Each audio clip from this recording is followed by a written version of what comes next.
All right, so today we're going to be looking at how the Amish keep food cold, without refrigeration. Really fascinating stuff. Yeah, it's really interesting, and we're going to be checking out a YouTube video from Frugal Solutions Cool. called "How Amish Keep Food Cold Without Refrigeration." All right.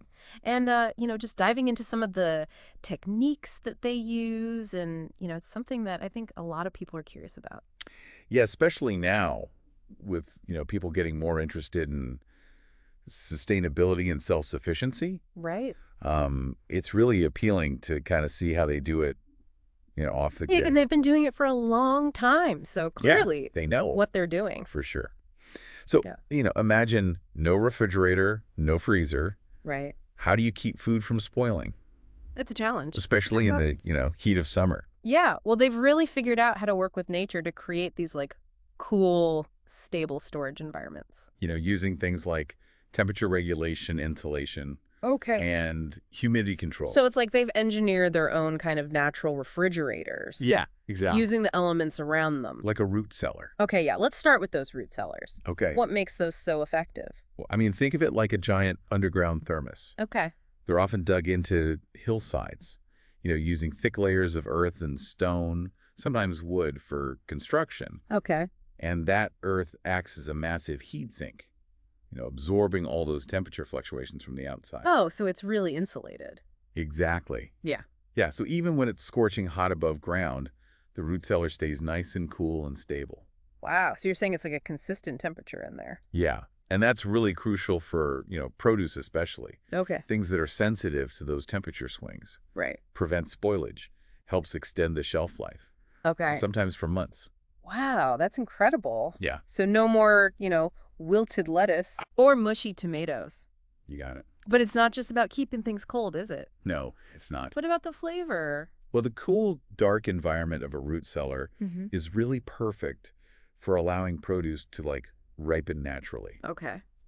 without the need for any artificial ripening agents or preservatives. So you're saying that the flavor is better. Yeah, and the nutritional content is better too. Okay, so not only are you reducing food waste, but you're also getting better quality food Exactly. It's a win-win. and saving money, Absolutely. which is always a plus. For sure. Okay, so root cellars, they sound amazing for produce, but what about other things, like meat or dairy products? Right. Well, that's where the ice house comes in. An ice house. Yeah. Okay. This is another brilliant example of Amish ingenuity. Okay, I'm intrigued. So they harvest giant blocks of ice during the winter, Okay. and then they store them in these specially constructed buildings. So they're literally using ice to keep things cold year-round. Pretty much, yeah. But how do they keep the ice from melting too quickly? That's where the insulation comes in. Okay. They build these ice houses with really thick walls. Yeah. And they often use things like straw or sawdust for insulation. Straw and sawdust. I never would have thought of that. Yeah, well, they're actually incredibly effective insulators. Okay. They trap air, within their structure, and that trapped air slows down the transfer of heat so the ice doesn't melt as rapidly. So it's like a giant natural cooler. Yeah, exactly. How cool. Yeah, and it's not just about throwing the ice in there. They have very specific techniques for layering it.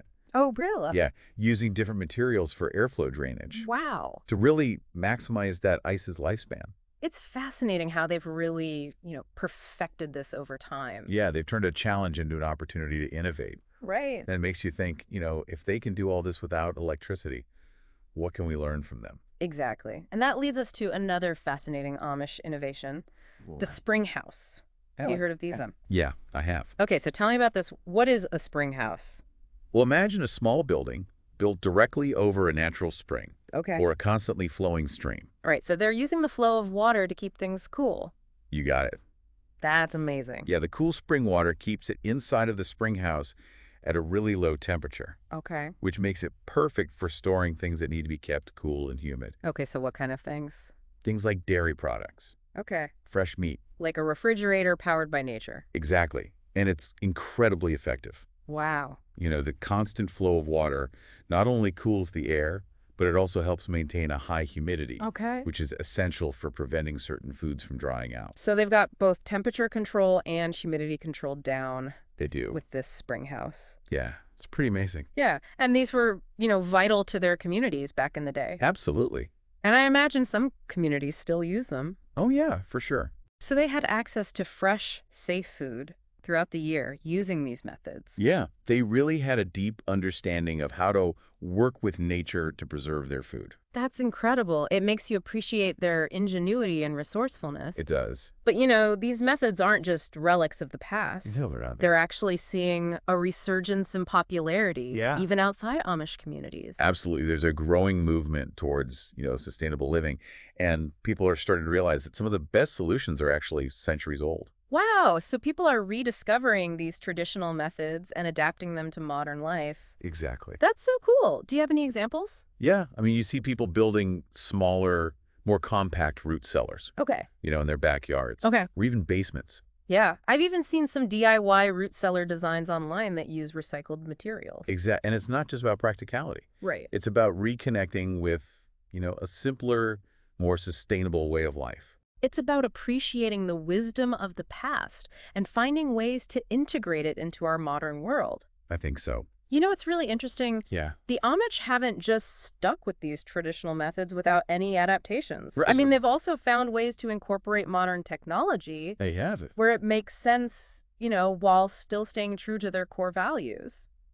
Yeah, that's a good point. So how are they blending the old and the new? Well, for example, some Amish communities are now using small solar-powered refrigerators Oh, wow. to supplement their traditional storage methods. So they're not completely against technology. No, they're not. They're just choosing. It's about finding what aligns with their values. Right. Sustainability, self-reliance. Exactly. It's such a smart approach. Yeah, it shows that they're not against progress. They're just careful about choosing technologies that enhance their way of life. Right, without compromising their principles. Exactly. That's a great lesson for all of us. It is. So we've talked about root cellars, ice houses, spring houses. They all sound incredibly effective. They are. But they must be based on some pretty solid scientific principles. Oh, absolutely. Yeah, Nice. these aren't just folk tales or lucky guesses. So let's break down the science a bit. Okay.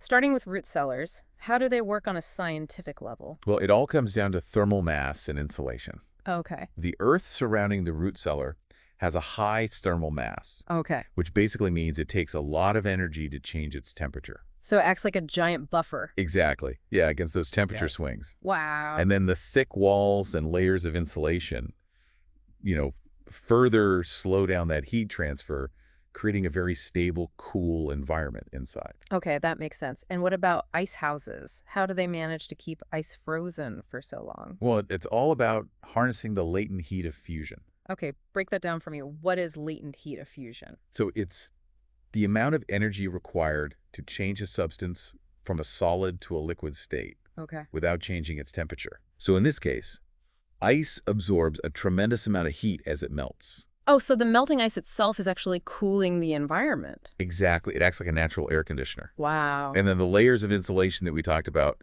they help slow down that melting process, Okay. making the ice last much longer. So they're using the process of melting to keep things cold. Exactly. That's amazing. It is pretty cool. And what about spring houses? Okay. What scientific principles are at play there? So spring houses rely on the principle of heat transfer. Okay. The constantly flowing cold water Right. acts as a heat sink, drawing heat away from the surrounding air and the items that are stored inside. Oh, so the cold water is constantly absorbing heat, There's- keeping the spring house cool. Exactly. It's a very simple but incredibly effective way to maintain a cool, humid environment.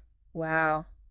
It's mind-blowing to think that these seemingly simple methods are actually based on some pretty advanced scientific principles. I know, it's pretty amazing. They were really ahead of their time. Okay, so we've established that these methods are effective and based on, solid science. Right.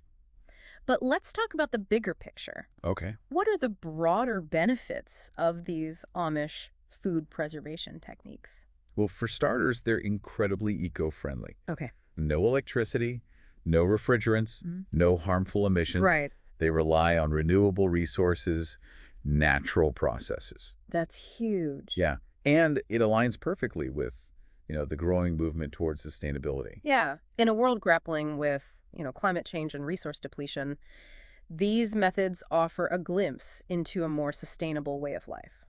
Absolutely. And let's not forget the potential health benefits. Right. Food preserved using these traditional methods often retains more of its natural nutrients and flavors. That's right. So not only are you being environmentally conscious, but you're also potentially eating healthier. Absolutely. That's a win-win. It is. And there's also the potential for cost savings. Oh, for sure. No more hefty electricity bills from running a refrigerator 24/7. That's a big one. Yeah, and when you reduce food waste by extending the shelf life of your produce, you're saving money there too. Exactly. It's about adopting a more mindful Right. and resourceful approach to food. Yeah, it's about recognizing that our choices have a ripple effect, Absolutely. impacting not just our wallets, but also the environment and our own well-being. For sure. It's really incredible what we can learn from, some of these older practices. Okay. They really offer like a blueprint Yeah. for a more sustainable lifestyle, I think so. more resilient. And I think that's something that we all kind of crave these days. Yeah, definitely. And, it's not even just about the techniques themselves. It's about the mindset. Oh, okay. What do you mean? Well, the Amish approach to all of this is really rooted in a respect for nature, Okay. a sense of community, Hmm. and a real commitment to self-reliance. So it's more holistic Exactly. than just, the actual techniques. Yeah, they understand that, everything's interconnected and the importance of working with the natural world. Yeah. Yeah. It's like we've kind of lost touch with that a little bit, I think so. in our modern world. Yeah, we're so disconnected from, like, where our food comes from, Right. the natural cycles of life. Yeah. It's all about instant gratification. Right. Convenience. Yeah. At all costs. But the Amish are kind of reminding us that there's a different way. Yeah, a slower, more intentional, Yeah. and I think ultimately more rewarding way. It's like slowing down, Yeah. appreciating the simple things and, being proud that you can provide for yourself. Exactly. Yeah. And, you don't have to live on a farm to do this. Right. You don't have to, renounce all modern conveniences. Okay, so how can we like incorporate this into our lives? Well, I mean, you can be a more conscious consumer, Okay. support local farmers, Yeah. buy less processed food, Okay. cook more meals from scratch. So it's about taking control on our Exactly. food choices. Yeah, being mindful of where our food comes from. Yeah, and I think a lot of people are starting to do that, I think so. especially now with, the rising cost of groceries and everything. Yeah, and it's fun too, rediscovering the joy of cooking, Yeah. preserving food. It's like going back to our roots a little bit. Yeah, exactly. Connecting with our ancestors. Yeah, and it's empowering It is. knowing that you can provide for yourself. For sure. You're not, 100% reliant Yeah. on, Yeah.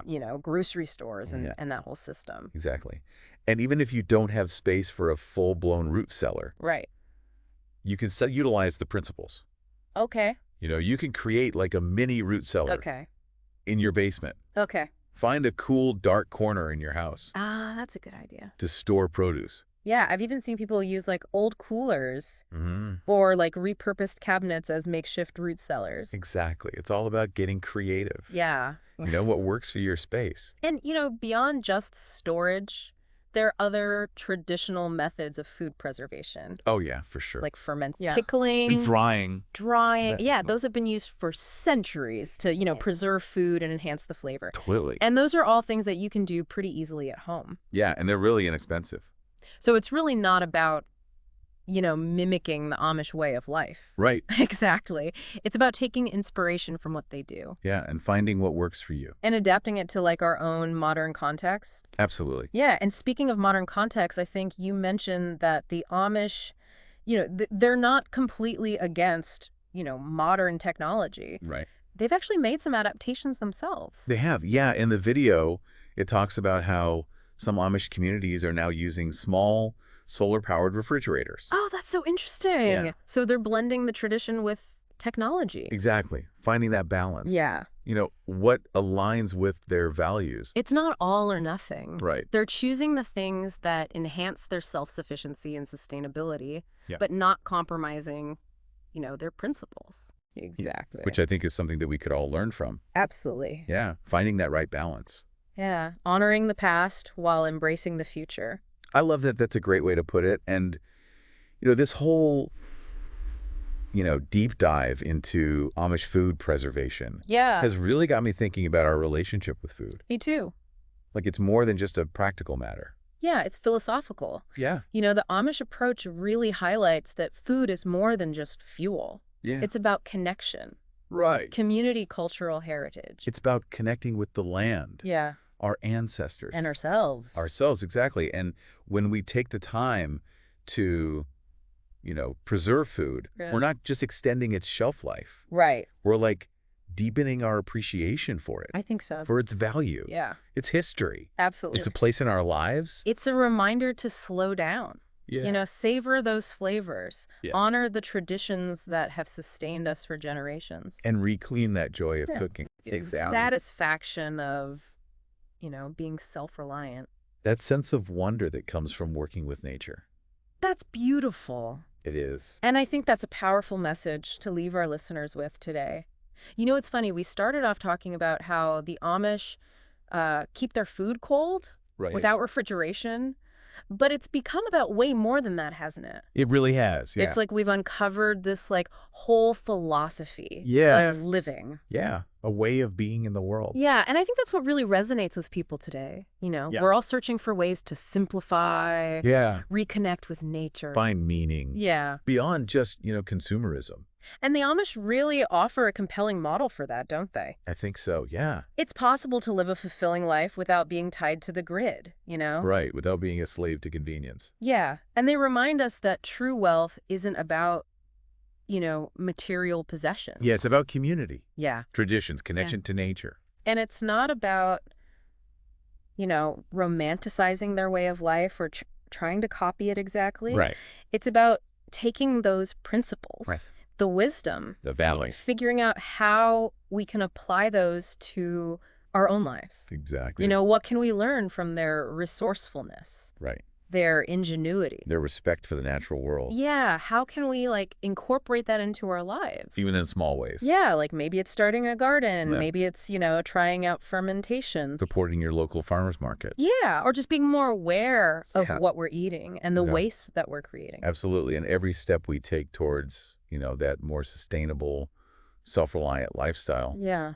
it's a step in the right direction. It's a way to honor the past, Yeah. but also, create a more hopeful future. I love that. Me too. And, speaking of the present, Yeah, yeah. we saw in the video that the Amish, they've made some adaptations too. They have. They're not stuck in the past, Right. They're using some modern conveniences now. Yeah, like those solar-powered refrigerators. Yeah, so they're finding ways to blend the tradition with technology. Right. In a way that works for them, Yeah. that aligns with their values. It's not all or nothing. Yeah. No, it's not. They're picking and choosing what enhances their lives. Right.